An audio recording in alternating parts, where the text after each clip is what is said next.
Yo, halo guys, sebelum gua lanjutin ke pembahasannya, gua nggak bosen-bosen ngingetin ke kalian dulu. Yuk dukung dulu channel ini dengan pencet tombol subscribe dan loncengnya di bawah ini agar kalian tidak ketinggalan update dari channel ini. Dan juga like dan share ke kawan-kawan kalian biar di channel ini semakin dikenal banyak orang. Pastinya dukungan dari kalian sangat gua butuhin untuk ngebuat gua terus semangat dan terus update ke depannya. Oke, kalau gitu kita langsung lanjut aja ke pembahasannya.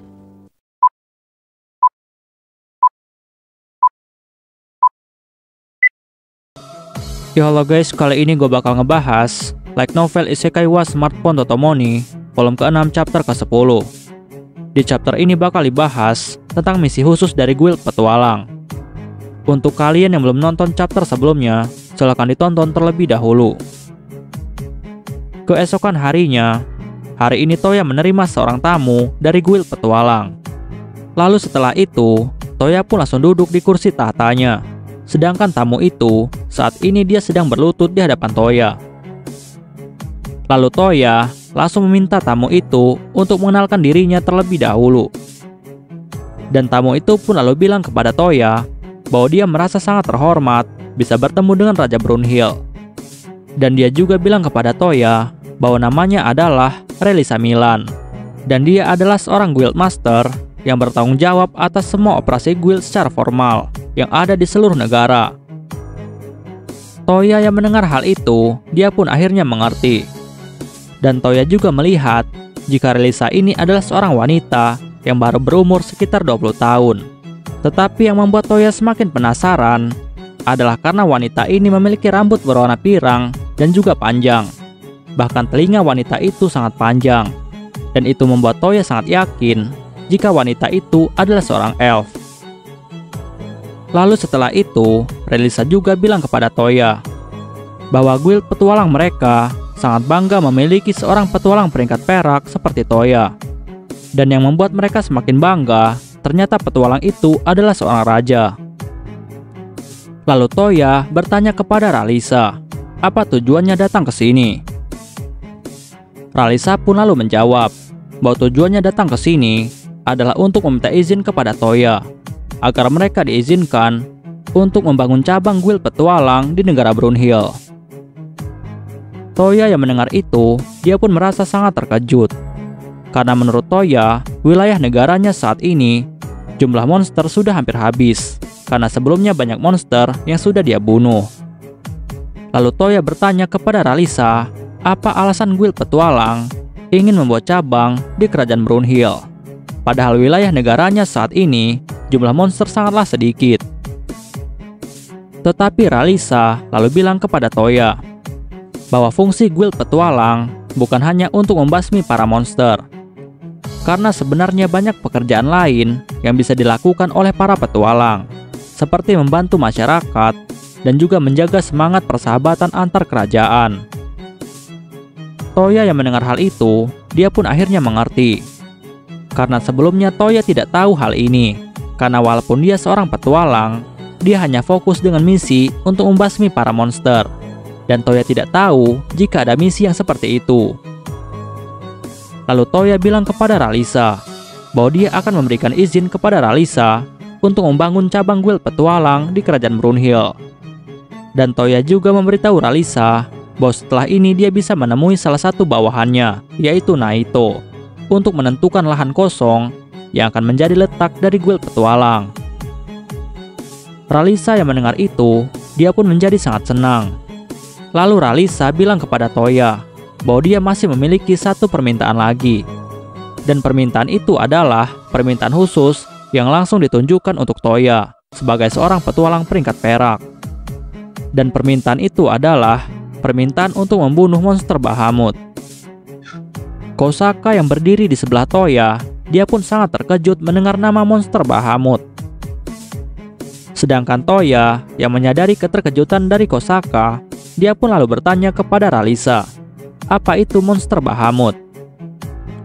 Dan Relisa pun lalu bilang kepada Toya bahwa Bahamut itu adalah salah satu hewan sihir yang ukurannya sangat besar dan sering muncul di beberapa waktu tertentu.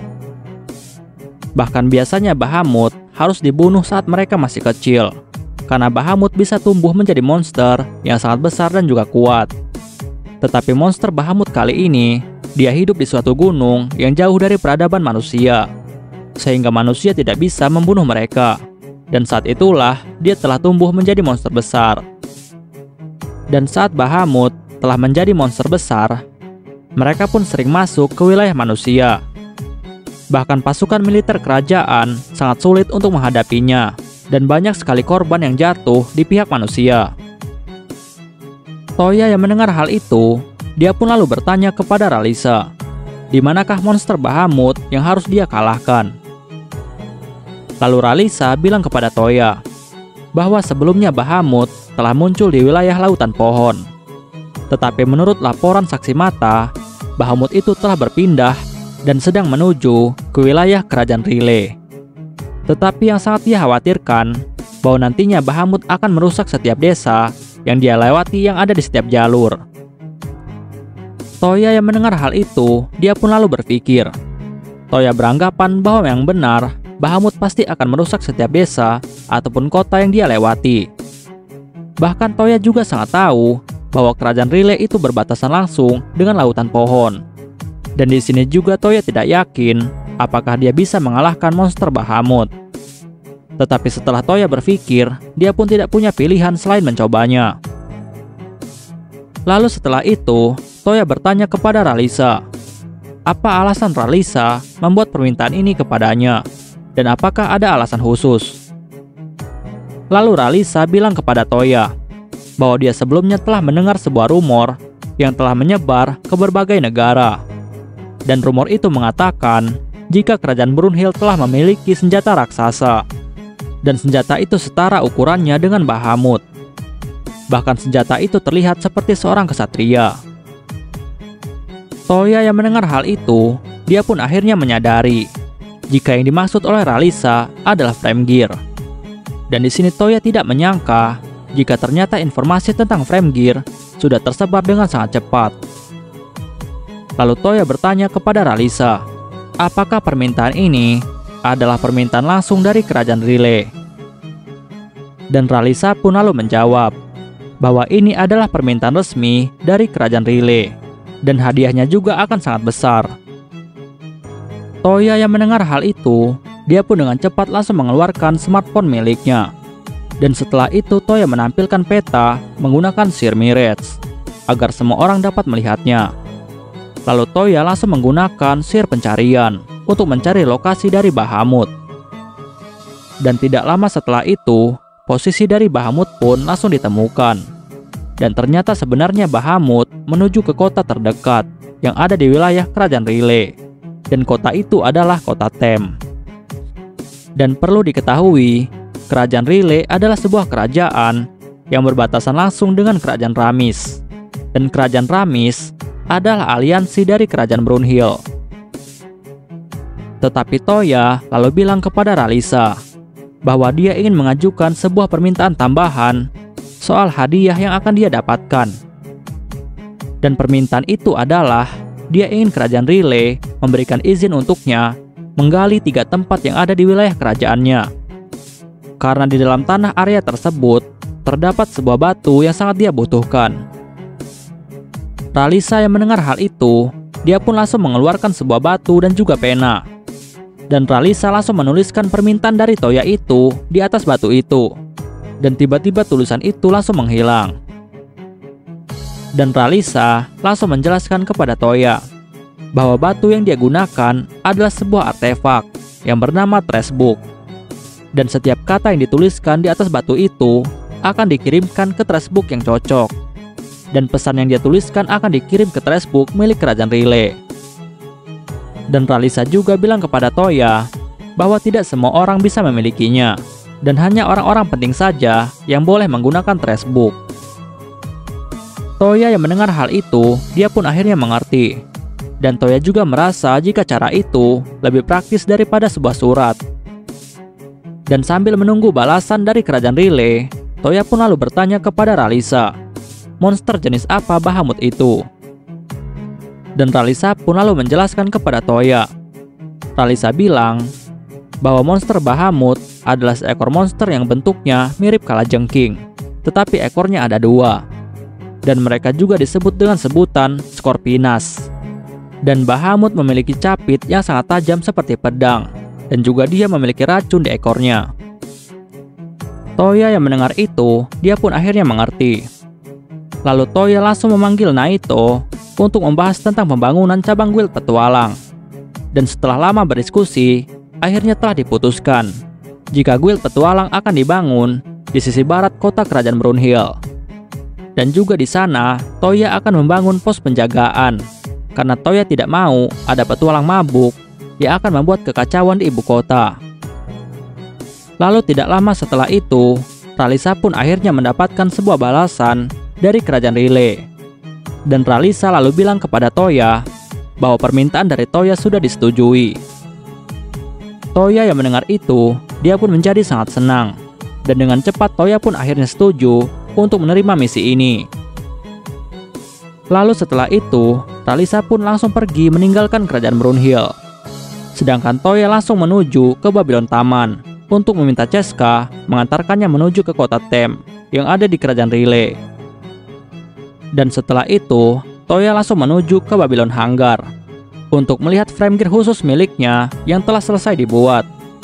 Dan frame gear milik Toya ini adalah frame gear tipe komandan. Dan kekuatan frame gear ini lebih kuat dari frame gear Cavalier. Dan model frame gear milik Toya ini bernama Baron Knight atau Kesatria Baron. Lalu Toya bertanya kepada Monica, apakah frame gear Baron Knight siap digunakan untuk menghadapi monster Bahamut? Dan Monica pun lalu bilang kepada Toya bahwa saat ini frame gear Kesatria Baron sudah siap digunakan dan tidak ada masalah. Bahkan semua modifikasi telah berhasil dilakukan. Dan perlu diketahui bahwa frame gear model Baron Knight adalah hasil modifikasi dari frame gear Cavalier, menggunakan material khusus dan juga tambahan beberapa perangkat yang diinginkan oleh Toya. Dan walaupun pembuatan frame gear ini menggunakan contoh model yang lama, tetapi frame gear ini masih cukup kuat untuk digunakan. Dan perlu diingat bahwa untuk membuat frame gear dengan model khusus dan baru, maka masih dibutuhkan blueprint frame gear yang disimpan di Babylon Gudang. Tetapi sayangnya Babylon Gudang belum ditemukan sampai saat ini. Dan setelah semua persiapan selesai, Toya pun langsung menuju ke kota Tem yang ada di kerajaan Rile untuk mengalahkan Bahamut. Oke guys, pembahasan kita di chapter kali ini selesai sampai di sini dulu, dan kita bakal lanjut lagi di chapter selanjutnya. Gua nggak bosan-bosan ingetin ke kalian untuk dukung channel ini dengan pencet tombol subscribe, like, share ke kawan-kawan kalian biar channel ini semakin dikenal banyak orang. Dan untuk kalian yang ingin mendukung channel ini dengan berdonasi, silahkan cek link donasinya yang ada di deskripsi. Oke guys, see you next time. Bye bye.